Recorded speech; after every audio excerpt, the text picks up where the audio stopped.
Bismillahirrahmanirrahim. Alhamdulillahirrahmanirrahim. Assalamualaikum warahmatullahi wabarakatuh. Halo sobat. Di video ini saya akan perkenalkan saya dulu ya. Perkenalkan, nama saya Siti Nur Aziza, biasa dipanggil Aziza. Kalian bisa panggil Aziza atau Iza ya guys ya. Saya dari Universitas Islam 45 Bekasi. Saya dari Fakultas Agama Islam, Prodi Pendidikan Agama Islam. Semester 4, semester ini. Oke, selanjutnya saya di sini akan menelaah sebuah buku, yaitu buku pendidikan pada kurikulum Merdeka ini guys. Kurikulum yang terbaru ini yaitu kurikulum Merdeka. Nah, saya akan menelaah buku yang bertema berjudul Pendidikan Agama Islam dan Budi Pekerti pada kelas 10 SMA atau SMK. Oke, disimak ya teman-teman. Semoga bermanfaat. Ini dia. Nah ini guys, kita akan menelaah buku kelas 10 SMA atau SMK. Selamat disimak ya. Oke, di sini di buku ini kita terbagi menjadi beberapa ilmu agama Islam, yaitu yang pertama akhlak. Dan bisa kalian baca ya, dalam bab ini tuh tentang menjalani hidup penuh manfaat dan menghindari berfoya-foya, ria, sum'ah, takabur, dan hasad. Kemudian menghindari akhlak mazmumah dan membiasakan akhlak mahmudah. Kemudian menjauhi pergaulan bebas dan perbuatan zina untuk melindungi harkat dan martabat manusia. Nah, dari ilmu akhlak ini kita itu lebih mementingkan maksudnya yaitu menghindari akhlak mazmumah, yaitu menghindari hidup berfoya-foya, ria, sum'ah, karena sifat tersebut adalah akhlak yang mazmumah. Nah, kemudian dari bab ini menjelaskan untuk mementingkan membiasakan akhlak mahmudah, yaitu akhlak yang baik tentunya. Dan dengan akhlak yang baik itulah akan memunculkan kebiasaan yang baik juga untuk orang lain, untuk diri sendiri, dan untuk orang yang terdekat. Oke guys, kemudian ada ilmu akidah dan ilmu tarikh. Apa sih itu ilmu akidah? Nah, dari sini yaitu babnya memahami hakikat dan mewujudkan ketauhidan dan dengan syu'abul cabang iman. Kemudian ada tarikh, yaitu meneladani peran ulama penyebar ajaran Islam di Indonesia. Dan di bab selanjutnya ada peran tokoh ulama dalam penyebaran Islam di Indonesia, metode dakwah Islam oleh Wali Songo di Tanah Jawa. Nah, pastinya teman-teman udah tahu nih, apa sih itu akidah? Nah, akidah itu adalah pokok dalam agama Islam, yaitu seperti kita mengetahui rukun iman, rukun Islam, itu adalah yang termasuk akidah. Nah, di sini menjelaskan tentang syu'abul atau cabang iman. Nah, pengertian syu'abul iman adalah cabang keimanan. Cabang-cabang pastinya banyak ya.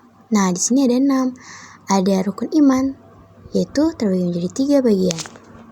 Ada 3 bagian. Yang pertama berdasarkan hati atau akidah, berdasarkan perkataan, dan berdasarkan perbuatan. Nah, ketiganya itu harus seimbang antara hati, perkataan, dan perbuatan. Cabang ini berdasarkan hati atau akidah ada 30. Cabang iman yang berdasarkan perkataan ada 7 macam, dan cabang iman yang berdasarkan perbuatan ada 40 macam.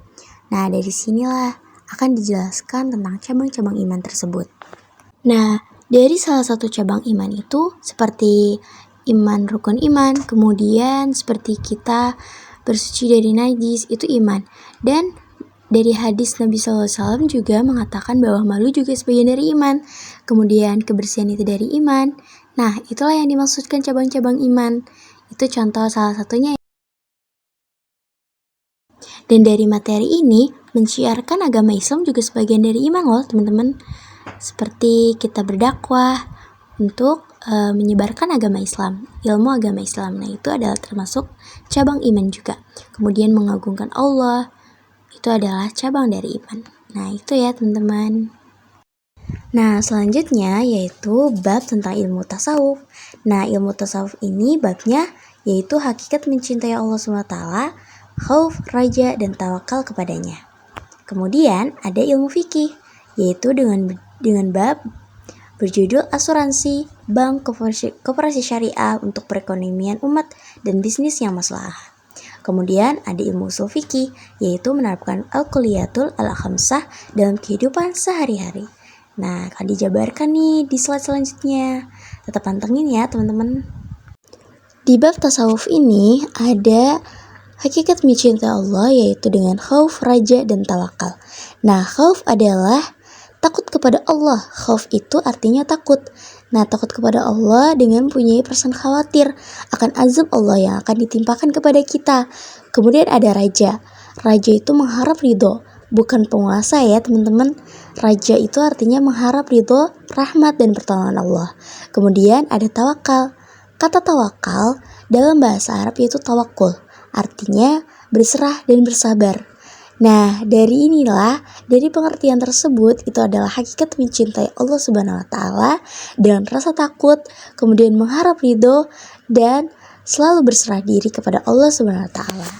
Gitu ya teman-teman penjelasannya.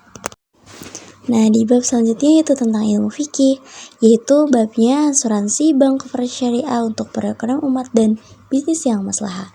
Di asuransi itu sendiri yaitu perjanjian antara penyedia jasa layanan asuransi dan masyarakat. Kemudian ada koperasi syariah, yaitu koperasi yang berkegiatan usahanya meliputi simpanan, pinjaman, dan pembiayaan. Kemudian ada bank, yaitu bank sebagai badan usaha yang menghimpun dana dari masyarakat dalam bentuk simpanan. Nah, dari ilmu fikih tersebut dijelaskan sebenarnya asuransi koperasi syariah bank ini termasuk halal atau tidak ya. Nah, seperti itu. Nah, dari penjelasan tersebut akan dijelaskan dari buku tersebut. Salah satunya yaitu, dan dari penjelasan tersebut yaitu menyatakan bahwa para ulama menyatakan bahwa ada halal bagi bank dan koperasi syariah selama itu adalah niatnya baik. Nah, di situ ada kebaikan dan di situ sebutkanlah halal dalam ilmu fikihnya. Gitu teman-teman. Namun, tidak bisa juga bahwa semua itu halal. Tetapi harus ditemukan dulu syarat yang menentukan bahwa tersebut bank koperasi syariah itu adalah halal. Nah, jadi dipertimbangkan oleh ulama-ulama ya, dan yang pastinya ulama yang mengerti ilmu fikih. Nah, selanjutnya yaitu bab yang menerangkan tentang ilmu usul fikih, yaitu bab menerangkan al-kulliyatul al-khamsah dalam kehidupan sehari-hari, yaitu mencakup ada menjaga agama atau hifzul ad-din, kemudian menjaga jiwa, hifzul an-nafs, kemudian menjaga keturunan, hifzul an-nasl, kemudian menjaga harta, hifzul mal. Nah, dari ilmu tersebut yaitu menerangkan bahwa menjaga agama itu penting loh, menjaga jiwa, menjaga keturunan, dan menjaga harta. Di salah satu menjaga agama hifzuddin yaitu saya menjelaskan salah satu dari ayat Al-Quran surat Al-Hijr ayat 9 yang berbunyi A'udzubillahi minasyaitonirrajim. Bismillahirrahmanirrahim. Inna nahnu nazzalna dzikra wa inna lahu lahafizun. Yang artinya, sesungguhnya kamilah yang menurunkan Al-Quran dan sesungguhnya kamilah yang memeliharanya. Nah, dari ayat tersebut adalah memelihara Al-Quran. Dan dengan memelihara Al-Quran itu adalah menjaga agama. Nah, itu adalah salah satu contohnya. Alhamdulillahirrahmanirrahim. Menelaah pada materi di buku kelas 10 ini telah selesai. Terima kasih ya teman-teman atas menyimaknya video ini. Semoga bermanfaat.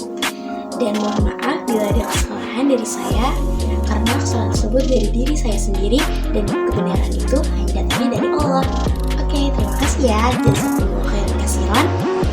Sekian dari saya, kurang lebihnya mohon maaf. Wabillahi taufiq wal hidayah. Wassalamualaikum warahmatullahi wabarakatuh.